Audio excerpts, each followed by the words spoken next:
देख रहे हैं नेटवर्क 33 राजकुमार के साथ। तो चलिए बढ़ते हैं आज की कहानी की ओर। दोस्तों, सन 1992 के दशक से जुड़ा हुआ वो एक भयानक किस्सा जो हर किसी को खून के आंसू रुला दे। नमस्कार दोस्तों, मेरा नाम विजय पाल है। मैं एक बड़े घराने से बिलोंग करता हूँ। दोस्तों, हर रात गांव वालों के लिए हमारे गांव में डर और दहशत की रात होती। जनवरी, फरवरी और मार्च के जाने के बाद अप्रैल, मई और जून में गांव के लोगों के अंदर एक भय फैल जाता। कोई भी रात होने के बाद अपने घर से बाहर नहीं निकलता था।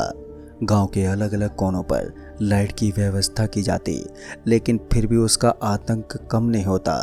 लोग उसके नाम से ही बुरी तरह से कांप उठते थे। पहले तो लोग उसे लक्ष्मीबाई के नाम से जानते हैं, लेकिन कुछ लोग उसे किन्नर की आत्मा भी कहते हैं। वैसे तो किन्नर की आत्मा बहुत ही भयानक होती है, जिसके प्रकोप से अच्छे लोग मौत के घाट उतर जाते हैं। लेकिन जब आप उस पिशाच किन्नर के प्रकोप से निकल जाएं, तो आप खुद को एक स्पेशल आदमी समझते हैं। अप्रैल के उस महीने में इन सब चीज़ों से अनजान में अपने कुछ दोस्तों के साथ स्कूल के एक ग्राउंड में खेल रहा था, और यूं ही भागते गिरते पड़ते मेरे पैर में बहुत ही जोर की चोट लग गई। चोट के चलते मैं अपनी स्कूल की पानी की टंकी के बगल में जाकर बैठ गया, और वहाँ कब मेरी आंख लग गई मुझे पता ही नहीं चला। फिर जब मैंने आंख खोल कर देखा तो मैं न पाया कि मेरे सारे बाकी के दोस्त वहाँ से जा चुके थे। उन सभी को वहाँ न पाकर मैं हैरान हो गया। शायद मैंने उन सब लोगों को देखा नहीं था, शायद मैं उन लोगों को दिखा नहीं था, इसलिए वो मुझे बिना जगाए ही वहाँ से चले गए। इसलिए मैं भी उठा और हल्के हल्के कदमों के साथ उस स्कूल से बाहर निकलने लगा। उन सभी को वहाँ पर ना पाकर मैं हैरान हो गया। मैं जैसे ही बाहर आया तो मैंने देखा कि स्कूल के बाहर जो नाला बना हुआ था उसके पास एक औरत बैठी हुई थी, जिसने सफ़ेद रंग के कपड़े पहने हुए थे और उसके हाथ में एक कटोरा था। और उस औरत को वहाँ पर बैठा हुआ देखकर मैं तो हैरान हो गया, क्योंकि हमारा गांव बहुत छोटा था और उसके अंदर कोई भिखारी नहीं था। ऐसे में अचानक उस औरत का दिख जाना थोड़ा अजीब था, पर मैंने ज़्यादा ध्यान नहीं दिया और उस औरत को इग्नोर मारते हुए वहाँ से आगे जाने लगा। पर पता नहीं क्यों बार बार मेरा ध्यान उसी औरत पर जाकर अटक जाता। वो मुझे थोड़ी अजीब सी लगती। फिर जब मैं उस औरत की तरफ देखता तब वो औरत भी बड़ी ही अजीब नज़रों से मेरी ओर ध्यान देती, पर फिर भी मैंने उसको इग्नोर किया और अपने घर की तरफ चल पड़ा। पता नहीं क्यों फिर मुझे ऐसा महसूस हुआ कि मेरे पीछे पीछे कोई है। मैं चाहता तो पीछे मुड़कर देख सकता था, लेकिन फिर मुझे याद आया कि जैसे मैं पीछे की तरफ घूम कर देखूंगा तो वो अजीब सी दिखने वाली महिला मेरी ओर ध्यान देगी। शायद वो पैसे मांगना चाहती है और मेरी तो जेब खाली थी। ऐसे में उसकी तरफ देखने का कोई मतलब ही नहीं था। मैं स्कूल की दीवार से थोड़ा आगे और पहुंचा ही था कि तभी मुझे अपने पीछे की ओर से बहुत ही तेज चीखने की आवाज़ आई। अब इस आवाज़ को सुनकर मुझे ऐसा लगा जैसे कि कोई आदमी या फिर कोई औरत दर्द से बुरी तरह से चिल्लाया हो। इस आवाज़ को सुनकर मैं एकदम से पीछे घूम गया, और मैं जैसे पीछे घूमा तो मेरी आंखें फटी की फटी रह गईं। दरअसल मैंने देखा कि जो महिला मुझे अपने हाथ में कटोरा लिए भीख मांगती हुई नजर आ रही थी, अब उस औरत का एक पाँव कटा हुआ था और उसका पाँव जमीन पर गिरा हुआ था। अब ये दृश्य मुझे उलझन में डाल रहा था और मुझे समझ में नहीं आ रहा था कि मुझे उस महिला के पास जाना चाहिए या फिर नहीं, क्योंकि वो मेरे लिए खतरनाक भी हो सकती थी और उसकी मदद करना भी ज़रूरी था। दोस्तों, इस वक्त मुझे ऐसा लगा कि मुझे यहाँ से जल्द निकलना चाहिए। ऐसे में मैंने दूसरे ऑप्शन को चूज़ किया और फिर जल्दी से वहाँ से निकल गया। और शायद यही मेरी सबसे बड़ी गलती थी। जहाँ मुझे मदद करनी चाहिए थी वहाँ पर मैंने उसे इग्नोर मार दिया और मैं वहाँ से सरपट भागा। लेकिन थोड़ी दूर आगे जाते ही सामने की तरफ मुझे जो दिखा उसे देखकर तो मेरे कदमों के नीचे ज़मीन ही खिसक गई। दरअसल मैंने देखा कि अभी अभी जो औरत मुझे अपने पीछे बैठी हुई नज़र आ रही थी, अचानक ही वो मेरे सामने पहुंच गई थी और उसका पूरा बदन खून से लथपथ हुआ पड़ा था। अब ये नज़ारा देखकर मेरी तो बोलती ही बंद हो गई। इससे पहले कि मैं कोई कदम उठा पाता कि अचानक से उस महिला ने भयानक नज़रों से मेरी ओर देखना शुरू कर दिया। मैं समझ गया था कि मैं उस औरत की सहायता ना करके सबसे बड़ी गलती को अंजाम दिया है।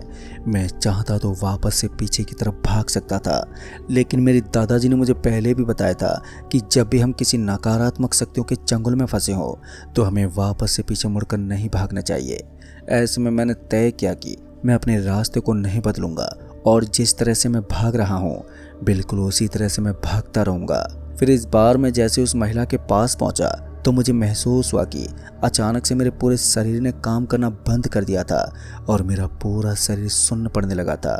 जैसे जैसे मैं उस औरत के करीब पहुंच रहा था तो वैसे वैसे मुझे एहसास हो रहा था कि मेरे बदन में एक अजीब सी सनसनी मच गई हो। ऐसा लग रहा था कि मेरे शरीर की जान अब खत्म हो चुकी हो। मेरे हाथ पैरों के साथ साथ मेरे मुंह ने भी अब काम करना बंद कर दिया था। मैं ज़ोर से चिल्लाना चाहता था लेकिन मेरे मुंह से आवाज़ बाहर ही नहीं निकल पा रही थी। तभी मैंने देखा कि वो औरत मेरे पास आई और उसने मेरा हाथ पकड़ लिया और जिस तरफ वो महिला मुझे खींचती जा रही थी तो मैं भी उसी तरफ खिंचता चला जा रहा था। मुझे समझ में नहीं आ रहा था कि आखिर मैं उसके काबू में कैसे आ रहा हूँ।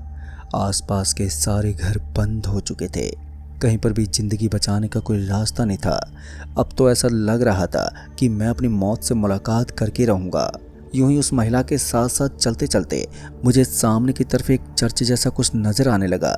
दिखने में ऐसा लग रहा था कि वहाँ पर किसी ने चर्च बनाया हो जिसके चारों तरफ लालटेन की रोशनी चल रही हो। आज से पहले मैंने कभी भी हमारे गाँव में इस तरह की कोई जगह नहीं देखी थी।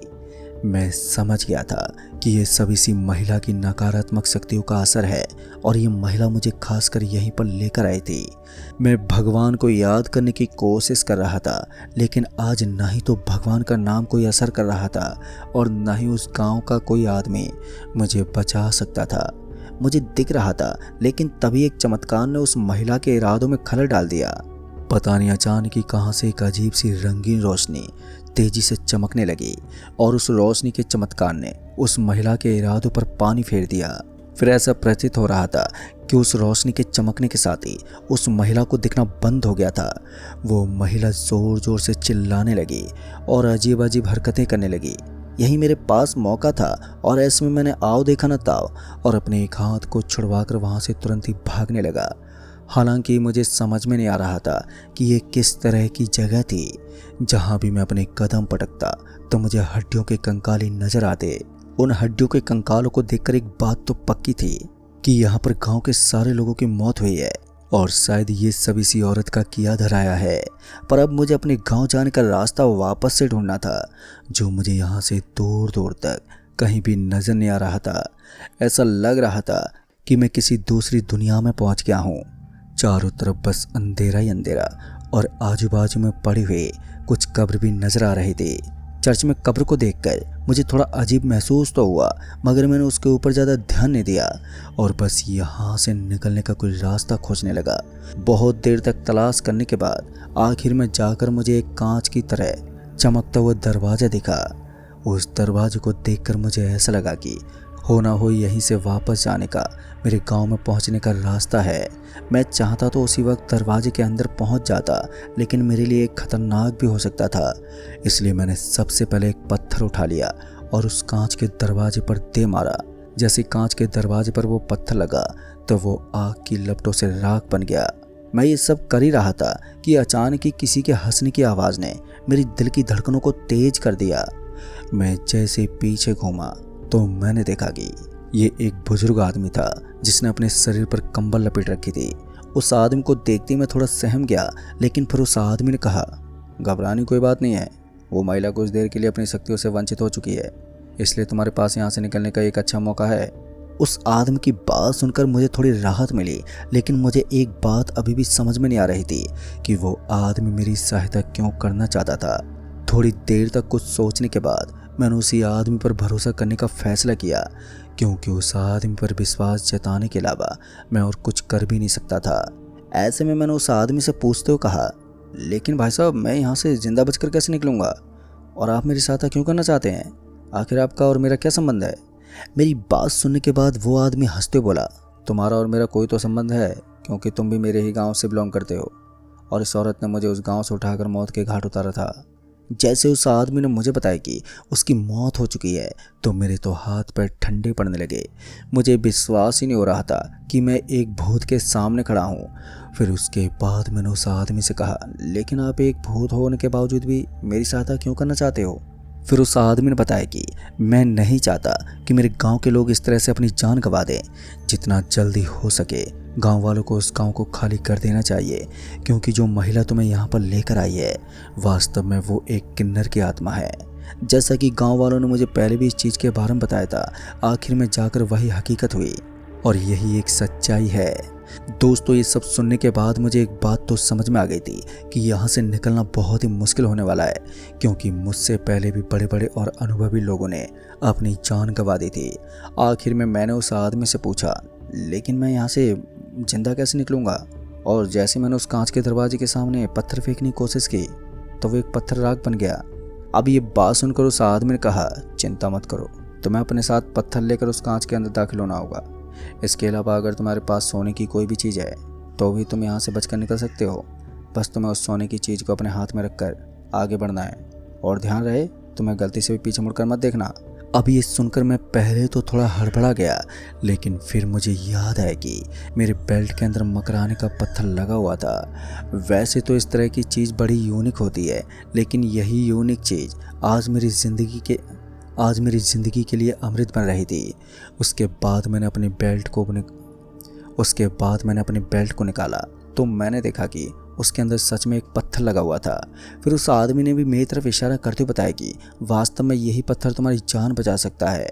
तुम्हें इस बेल्ट को अपने हाथ में लेकर उस चमकीले दरवाजे के अंदर मौजूद होना है। जैसा कि उस आदमी ने बताया था तो मैंने भी ठीक वैसा ही किया। मैं उस बेल्ट को अपने हाथ में लेकर उसी तरफ निकल पड़ा, मगर मैं जैसे उस चमकीले दरवाजे के पास पहुंचा तो मेरी धड़कनें बहुत ही तेज हो गईं, क्योंकि अब मैं बुरी तरह से डर रहा था। और जिस तरह से मैंने पहले उस दरवाजे पर पत्थर फेंक कर मारा था तो उसी चीज़ को याद करके मेरा दिल बुरी तरह से दहल रहा था। मैं थोड़ा असमंजस में था कि मुझे इसके अंदर प्रवेश करना चाहिए या फिर नहीं, मगर मैं अपने कदमों को पीछे भी नहीं मोड़ सकता था। ऐसे में मेरी मौत पक्की थी, क्योंकि अब तक उस महिला की ताकत वापस लौट आई थी। पर इस बार मैंने समय को बर्बाद नहीं किया और तुरंत उस बेल्ट को लेकर उस दरवाजे के अंदर दाखिल हो गया। जैसे मैं उस दरवाजे के अंदर पहुंचा तो मुझे ऐसा लगा जैसे कि आग की लपटों ने मुझे घेर लिया था। मैं बुरी तरह से तड़प रहा था, लेकिन फिर एकदम से मेरी आंखों के सामने घोर काला अंधेरा छा गया। फिर उसके बाद जैसी मेरी आंख खुली तो मैंने देखा कि मैं अपने गांव के उसी स्कूल के पास लौट आया था और मैं नीचे गिरा हुआ था। मौका पाते ही मैं भागा और जल्दी से अपने घर पहुंच गया, और घर जाकर मैंने अपने घर वालों को पूरी घटना बताई।